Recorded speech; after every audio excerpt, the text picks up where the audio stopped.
Je m'appelle Denis Mukwege. Je viens d'un pays le plus riche de la planète. Pourtant, le peuple de mon pays est parmi les plus pauvres du monde.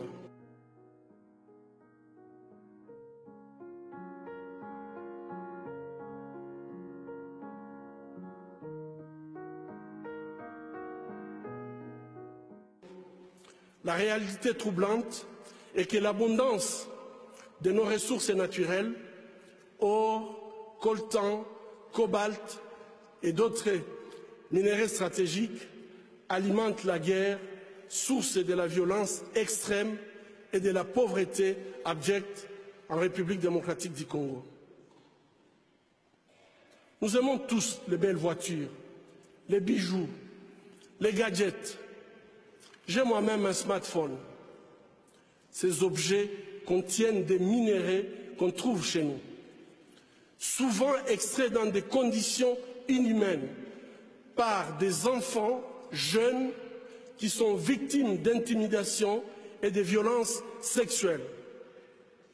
En conduisant votre voiture électrique, en utilisant votre smartphone, en admirant vos bijoux, réfléchissez un instant au coût humain de la fabrication de ces objets. En tant que consommateur, le moins qu'on puisse faire est d'insister que ces produits soient fabriqués dans le respect de la dignité humaine. Fermer les yeux devant les drames, c'est être complice. Avec ce prix Nobel de la paix, j'appelle le monde à être témoin et je vous exhorte à vous joindre à nous pour mettre fin à cette souffrance qui fait honte à notre humanité commune. Les habitants de mon pays ont désespérément besoin de la paix. Mais comment construire la paix sur des fausses communes? Comment construire la paix sans vérité ni réconciliation?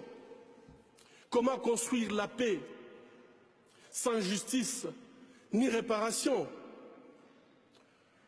Au moment où je vous parle, un rapport est en train de moisir dans les tiroirs d'un bureau à New York.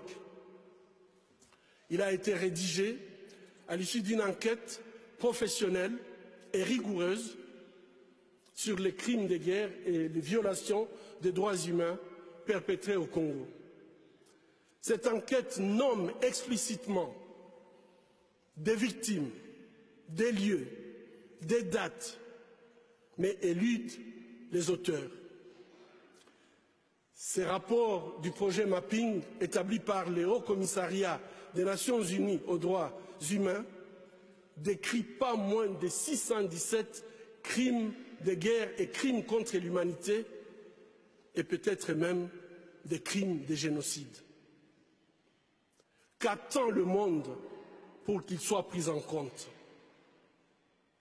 Il n'y a pas de paix durable sans justice.